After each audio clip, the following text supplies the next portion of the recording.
क्या आपको पता है आज हम अपनी कार या बाइक के इंजन की पावर को मेजर करने के लिए हॉर्स पावर नाम के जिस टर्म का यूज करते हैं उसका सीधा कनेक्शन रेलवे इंजन से है। सुनने में आपको थोड़ा अजीब लगेगा लेकिन ये सच है। असल में ये एक जबरदस्त मार्केटिंग ट्रिक थी जिसे स्कॉटिश इंजीनियर जेम्स वॉट ने अपनाया था ताकि वे अपने इंजन मॉडल को मार्केट में बेच सकें। बात है 18th सेंचुरी की। जेम्स वॉट को अपने स्टीम इंजन को प्रमोट करने के लिए एक आसान और रिलेटेबल तरीका चाहिए था ताकि फैक्ट्री ओनर्स, माइनर्स और इंडस्ट्रियलिस्ट उनके स्टीम इंजन की ताकत को इजीली समझ सकें।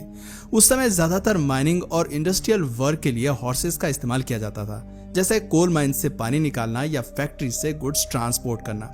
इसीलिए जेम्स वॉट ने सोचा कि अगर वो लोगों को ये समझाने में कामयाब हो जाएं कि उनका स्टीम इंजन एक हॉर्स से कितना ज्यादा पावरफुल है तो शायद लोग उसे खरीदने के लिए ज्यादा इंटरेस्टेड होंगे। बस यहीं से उन्होंने हॉर्स पावर का कॉन्सेप्ट तैयार किया।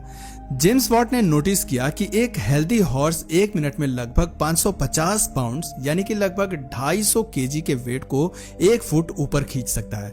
उन्होंने हॉर्स की इस ताकत को एक स्टैंडर्ड यूनिट मान लिया और उसे हॉर्स पावर नाम दे दिया।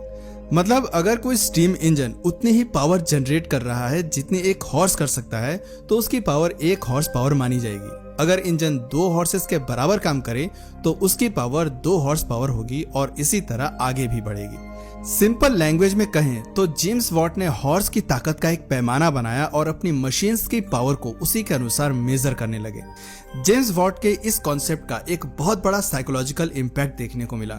जब फैक्ट्री ओनर्स को बताया गया कि स्टीम इंजन एक साथ 10 हॉर्सेस, 20 हॉर्सेस या 50 हॉर्सेस के बराबर काम कर सकता है तो उन्होंने तुरंत स्टीम इंजन को एडॉप्ट करना शुरू कर दिया। ये एक मार्केटिंग मास्टर स्ट्रोक था जिसने स्टीम इंजन्स के एडेप्टेशन को तेजी से बढ़ा दिया। अब फैक्ट्री ओनर्स के लिए हॉर्सेस की डिपेंडेंसी खत्म हो गई और उन्होंने स्टीम इंजन्स को अपनी प्रोडक्शन यूनिट्स में इंस्टॉल करना शुरू कर दिया। आगे चलकर इंडस्ट्रियल रेवोल्यूशन के दौरान स्टीम इंजन्स का मास एडेप्टेशन शुरू हो गया। Textile mills, coal mines, iron and steel industries, transportation और एग्रीकल्चर सभी सेक्टर्स में स्टीम इंजन्स का इस्तेमाल होने लगा। जितनी ज्यादा हॉर्स पावर वाला इंजन होता उतनी तेज प्रोडक्शन, उतनी तेजी से गुड्स ट्रांसपोर्ट और उतनी ही कम लेबर कॉस्ट होती। ये डायरेक्टली बिजनेस ग्रोथ और प्रॉफिट को बूस्ट करता था। उस समय स्टीम इंजन और रेलवे ने दुनिया के इकोनॉमिक और सोशल स्ट्रक्चर को पूरी तरह से बदल कर रख दिया। इस रेवोल्यूशन से पहले ज्यादातर वर्क मैनुअल लेबर और एनिमल्स के थ्रू ही किया जाता था, लेकिन स्टीम इंजन के इन्वेंशन ने प्रोडक्शन और ट्रांसपोर्टेशन दोनों में रेवोल्यूशनरी चेंजेस ला दिए। वैसे आप सबकी नॉलेज के लिए मैं बता दूं, सबसे पहले 1698 में थॉमस सेवरी ने स्टीम पावर्ड पंप बनाया था जिसे माइनर्स फ्रेंड नाम दिया गया था। दरअसल इसका यूज कोल माइन से वाटर निकालने के लिए किया जाता था, लेकिन ये पंप ज्यादा इफेक्टिव नहीं था क्योंकि इसका फ्यूल कंजम्पशन बहुत ज्यादा था और ये कंटिन्यूअसली वर्क नहीं कर पाता था। इसके बाद 1712 में थॉमस न्यूकमन ने इसे और इम्प्रूव करके एटमॉस्फेरिक स्टीम इंजन बनाया। ये इंजन स्टीम प्रेशर से पिस्टन को अप डाउन कराकर वाटर को खींचता था। हालांकि ये भी ज्यादा इफेक्टिव नहीं था क्योंकि इसका फ्यूल कंजम्पशन बहुत ज्यादा था और आउटपुट बहुत ही कम। 1765 में जेम्स वॉट ने थॉमस न्यूकमन के स्टीम इंजन को और ज्यादा इफेक्टिव बनाया।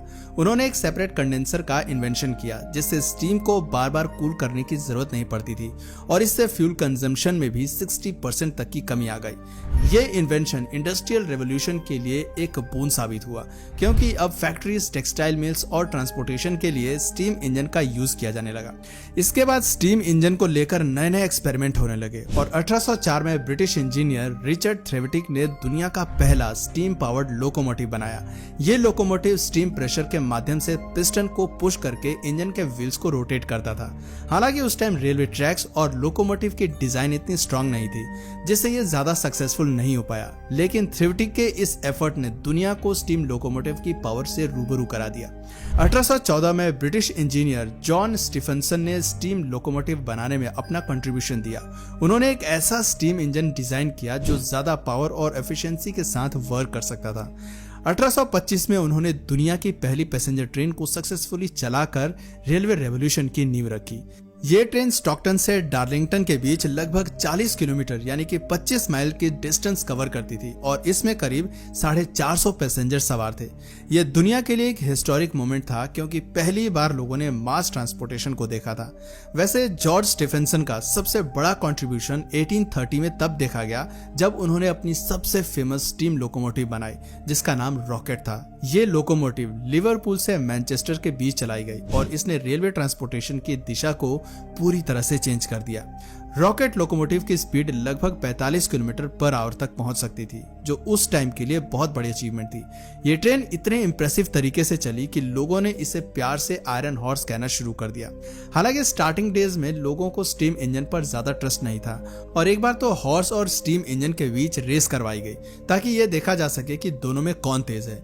लेकिन उस रेस में हॉर्स जीत गया क्योंकि स्टीम इंजन का ब्लोअर बंद हो गया था। इस इंसिडेंट के बाद लोगों का स्टीम इंजन पर से भरोसा उठ गया, लेकिन इंजीनियर्स ने हार नहीं मानी। वे कंटिन्यूअसली इसमें इंप्रूवमेंट्स करते गए।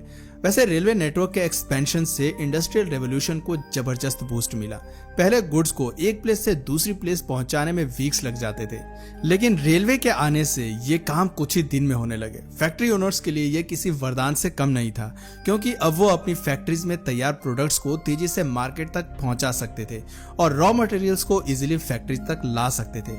इससे उनकी प्रोडक्शन कॉस्ट कम हो गई और प्रॉफिट इंक्रीज होने लगा। हालांकि स्टीम इंजन का एक बड़ा रिस्क बॉयलर ब्लास्ट था। उस टाइम बॉयलर के अंदर हाई प्रेशर स्टीम बनती थी और अगर प्रेशर ज्यादा हो जाता तो बॉयलर ब्लास्ट हो जाता था, जिससे कई बार बड़े एक्सीडेंट हो जाते थे। 1865 से 1962 के बीच केवल यूके में लगभग 137 बॉयलर ब्लास्ट हुए, जिससे रेलवे को अनसेफ माना जाने लगा। लेकिन इंजीनियर्स ने फिर हार नहीं मानी। उन्होंने इसमें कंटिन्यूअसली इंप्रूवमेंट्स किए। सबसे पहले इंजीनियर्स ने स्टीम इंजन्स में सेफ्टी वॉल्व्स लगाने शुरू किए। सेफ्टी वॉल्व का काम यह था कि अगर बॉयलर के अंदर स्टीम प्रेशर जरूरत से ज्यादा बढ़ जाए तो ये वॉल्व अपने आप खुलकर स्टीम को बाहर रिलीज कर देता था। इससे बॉयलर ब्लास्ट होने का रिस्क काफी कम हो गया और इंजन्स को ज्यादा सेफ बनाया जा सका। इसके अलावा इंजीनियर्स ने प्रेशर कंट्रोल सिस्टम को भी इम्प्रूव किया। प्रेशर कंट्रोल सिस्टम का काम यह था कि बॉयलर के अंदर बनने वाले स्टीम प्रेशर को कंटिन्यूअसली मॉनिटर और कंट्रोल किया जाए।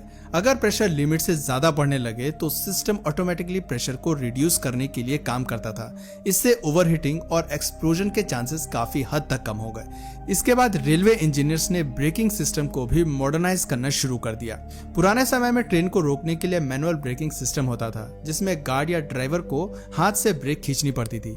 लेकिन ये तरीका इमरजेंसी सिचुएशन में ट्रेन को जल्दी रोकने के लिए एफिशिएंट नहीं था। इसीलिए इंजीनियर्स ने ऑटोमेटिक ब्रेकिंग सिस्टम तैयार किया, जिससे अगर ट्रेन को अचानक रोकने की भी जरूरत हो तो ब्रेक आसानी से एक्टिवेट हो सके और पैसेंजर्स की सेफ्टी इंश्योर्ड हो सके। इन लगातार इंप्रूवमेंट्स के कारण रेलवे का सफर अब पहले से ज्यादा सेफ और स्मूथ हो गया।